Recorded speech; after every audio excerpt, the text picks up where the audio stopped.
අයිබෝවන් ඔබ සියෝදන සාදරෙන් පිළිගන්නවා USK Automation YouTube නාලිකාව වෙත. අපි කතා කරන්න යන්නේ 5 channel light control එකක් හදාගන්න ආකාරය පිළිබඳවයි.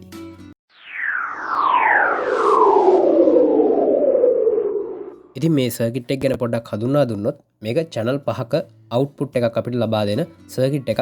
මේ channel 5ම track output එකක් විදිහට තමයි අපිට ලබා ගන්න පුළුවන් වෙන්නේ.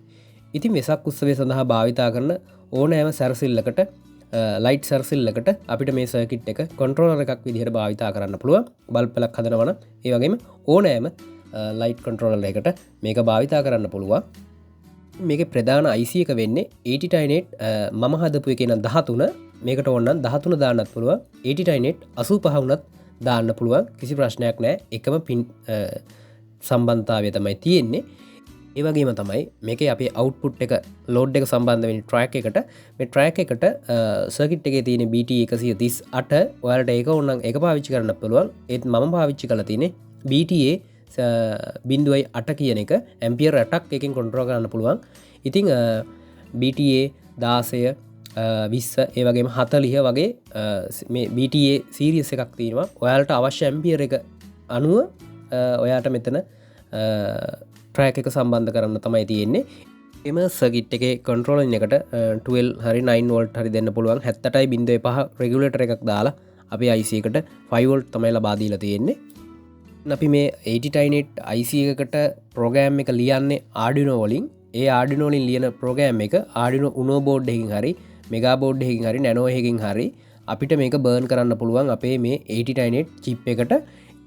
ඉතින් Arduino board එක අපි ISP program එකක් විදිහට programmer එකක් විදිහට පෙරලාගෙන තමයි අපි මේ විදිහට අපි මේ chip එකට program එකක් ලියන්නේ. ඉතින් අපි මේ 8098 වලට හරි මේ වෙනත් පිටතින් IC එකකට ISP ක්‍රමයට කොහොමද program එක burn කරන්න කියලා අපි වීඩියෝ එකක් කරලා තිනවා. ඉතාමත් පැහැදිලි කරලා ඒ වීඩියෝ එක බලන්න මම ඒකේ card එකක් දැන් දාන්නම්. description එකේ link එකත් ඒකට අවශ්‍ය link එකක් දාන්නම්. ඉතින් මේ වීඩියෝ එකෙත් මම කියන්නම් අපි ගාව තියෙන Arduino board එක ISP programmer එකක් විදිහට පාවිච්චි කරන්නේ කොහොමද කියලා. ඉතින් ඒ ඔක්කොටමත් මුලින් අපි මෙන්න මේ 8098 අපි 13 හරි 85 හරි පාවිච්චි කරන්නේ මේකට අදාළ hardware drivers ටික අපි Arduino software එකට දාගන්න ඕන. ඔයාට පේනවා දැන් මෙහෙම tool වල ගිහිල්ලා board manage වලට ගියාට පස්සේ ඔයාට මෙතන drivers නෑ, ඒ පෙන්නන්නේ නෑ මේ 8098 වලට අදාළ. ඉතින් මම මෙතෙන්දී ඔයාලට ලින්ක් එකක් දානවා. ඒක තමයි කෝඩ් එක, ඒ වගේම සර්කිට් ඩයග්‍රෑම් එක වගේම PCB ලේයර් එකත් ඔයාලට දීලා තියෙනවා. මම ඒ ෆයිල් එක ඩවුන්ලෝඩ් කරගන්න ඒ ඩවුන්ලෝඩ් කරගන්න ලින්ක් එක මම පහළ ඩිස්ක්‍රිප්ෂන් එකේ දාලා තියන්නම්. ඉතින් ඒකේ තියෙනවා drive කියලා ෆෝල්ඩර් එකක්. ඒක ඕපන් කරාට පස්සේ ඔයාලට 8098 13 සහ 8098 85 කියලා ෆෝල්ඩර් දෙකක් තියෙනවා. ඒ තමයි 8098 13ට අදාළ IC එකට අදාළ data තියෙන ලයිබ්‍රරි එක. ඒ වගේම 8098 85 ඒකට අදාළ කරන ලයිබ්‍රරි එක තමයි තියෙන්නේ.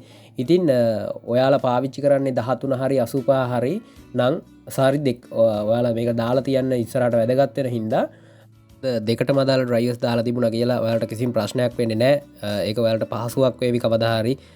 ඉතින් මේ දෙකම තියෙන්නේ zip කරපු ෆයිල් වල. මේක unzip කරගන්න මුලින්ම ඊට පස්සේ ඔයාලගේ කම්පියුටර් එකේ කම්පියුටර් ගිහිල්ලා local drive එහෙම නැත්නම් C partition එකේ program file වල Arduino කියලා එකක් තියෙනවා. Arduino කියන folder එක ඇතුලේ hardware කියලා folder එකක් තියෙනවා. ඒකත් open කරාම මෙන්න මේ වගේ තැනකට වැටෙනවා. මම කිව්වේ මේ location එකට යන path එක මෙන්න මේ zip කරපු drivers එක ඔයාලට ගිහිල්ලා මේ වගේ copy කරන්න තමයි තියෙන්නේ. copy කරනකොට මේ වගේ message එකක් එනවා. ඒ message එකත් okay කරන්න මම මෙතෙන්දී drivers දෙකම මගේ Arduino එකට දාගන්නවා, ඉන්ස්ටෝල් කරගන්නවා. විශේෂයෙන්ම දෙයක් කියන්න ඕන, මේක අමතක වුණා මට. මුලින්ම කරන්න ඕන මේක කරන්න කලින් අපි Arduino එක මොනවා හරි දෙයක් ප්‍රෝග්‍රෑම් එකක් ඕපන් කරලා තියෙනම් ඒ ඔක්කොම ක්ලෝස් කරලා දාන්න ඕන. ඕපන් කරලා තියාගන්න එපා. මේ ඔක්කොම copy කරලාට පස්සේ තමයි ඔයා නැවත අලුතෙන් Arduino එක ඕපන් කරලා බලන්න. tools වල ගිහිල්ලා board කියන තැන ඔයාට පෙන්නනවා දැන් මෙතන drivers ටික වැටලා තියෙනවා. ඉතින් මේ drivers ඔයාලට ඩවුන්ලෝඩ් කරන්නත් පුළුවන්, ඔයාලට සර්ච් කරලා ඩවුන්ලෝඩ් කරන්නත් පුළුවන්. ඒ වගේම Arduino එකෙන්ම ගිහිල්ලා ඉන්ස්ටෝල් කරගන්න පුළුවන්. ඉතින් ඒ ඕන එකක් පාවිච්චි කරන්න පුළුවන්. හොඳයි දැන් අපි Arduino ප්‍රෝග්‍රෑම් එක ඕපන් කරලා තියෙන්නේ. ඕපන් කරාට පස්සේ අපි බලමු දැන් මේ Arduino බෝඩ් එක ISP ප්‍රෝග්‍රෑමර් එකක් විදිහට පත් කරගන්නේ කොහොමද කියලා. අපි මුලින්ම මේකට හිස් ෆයිල් එකක් අප්ලෝඩ් කරනවා. ඊට පස්සේ මේ ෆයිල් වල එක්සාම්පල් වල ගියහම ඔයාට පේන්න තියෙනවා මේ Arduino ISP කියලා ප්‍රෝග්‍රෑම් එකක්. මෙන්න මේ ප්‍රෝග්‍රෑම් එකත් ඕපන් කරලා මේකේ තියෙනවා මේ ඩේටා ෂීට් එකත් එක්ක බැලුවාම IC එක සම්බන්ධ කරන විදිය. ඉතින් අපි මේ සම්බන්ධ කරන ආකාරය අපේ පෙර වීඩියෝ එකකද අපි කතා කරලා තියෙනවා. ඒක බලන්න අනිවාර්යයෙන්ම. මේ ප්‍රෝග්‍රෑම් එකත් අපි අපේ බෝඩ් එකට අප්ලෝඩ් කරන්න ඕන. ඉන් අනතුරුව අපි Arduino එකේ tools වල ගිහිල්ලා මේ බෝඩ් කියන තැනට ගිහිල්ලා අපි පාවිච්චි කරන්නේ 13 නම් 89 13 නම් මෙන්න මේ මයික්‍රෝ කියන එකේ තමයි තියෙන්නේ 13ට අදාළ වූ ඩ්‍රයිවර්ස් ටික. ඒ වගේම 85 පාවිච්චි කරනවා නම් ඔයාලට පේනවා ගොඩාක් IC තියෙනවා 25 45 85 වගේ 89 IC වල.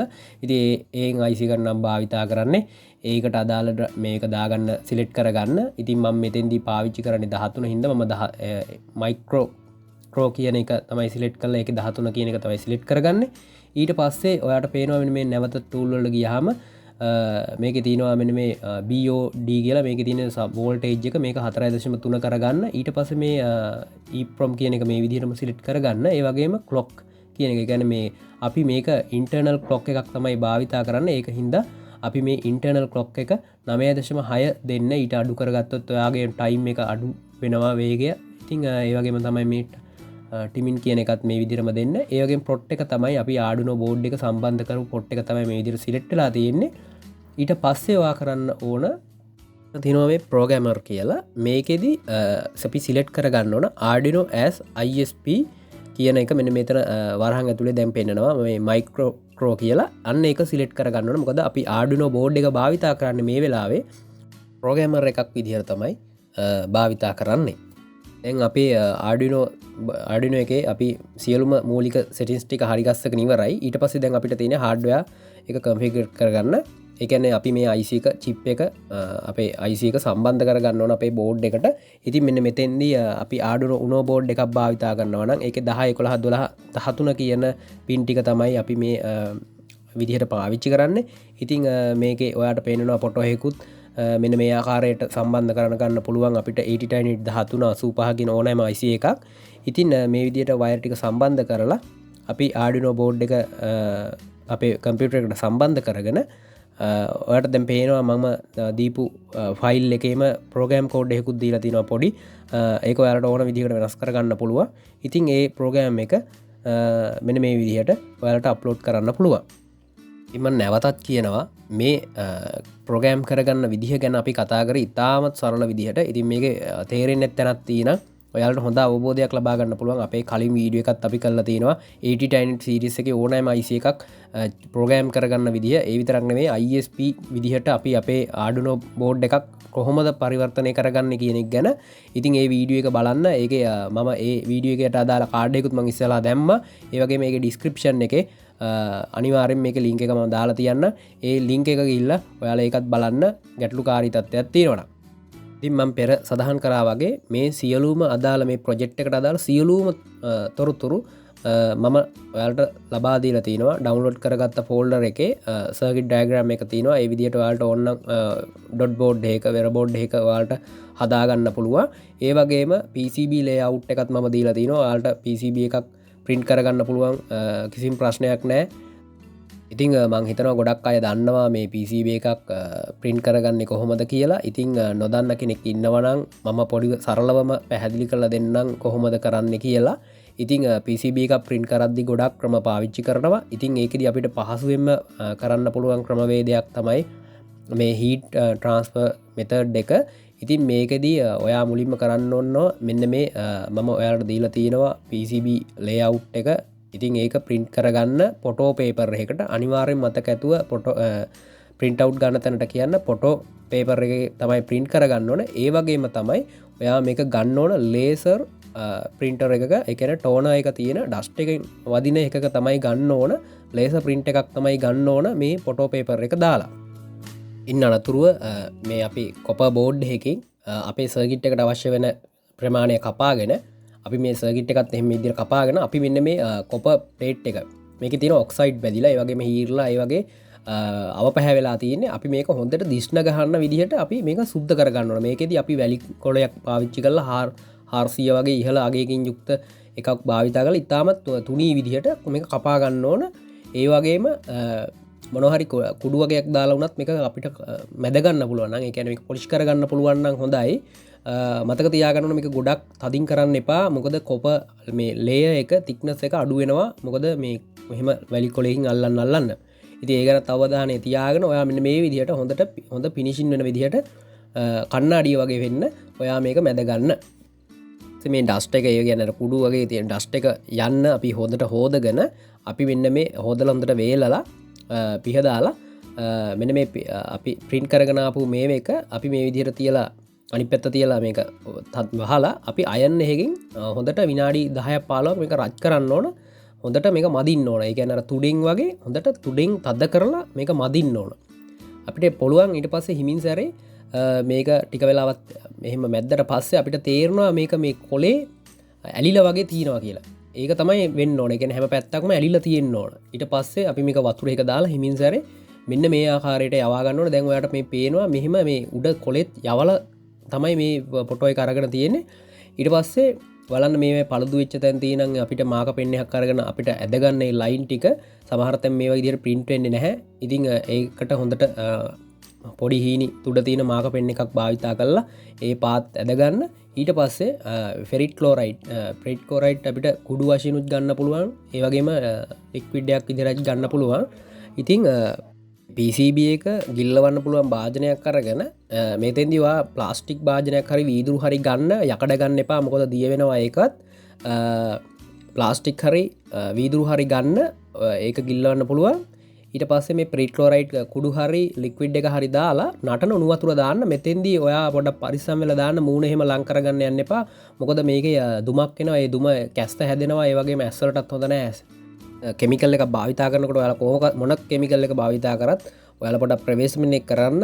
ඉතින් ඒ විදිහට ටික වෙලාවක් මේක දාලා හොලවන්න ඕන. ඒ හෙලුවට පස්සේ ඔයාලට පේනවා හිමින් සැරේ ඔයාගේ මේ අනවශ්‍ය කොපර් ටික දිය වෙලා යනවා වගේ. ඉතින් හොඳට දිය වුණාට පස්සේ මේ විදිහට අරගෙන අරගත්තට පස්සේ මේ විදිහට ඔයාලට පෙනේවි.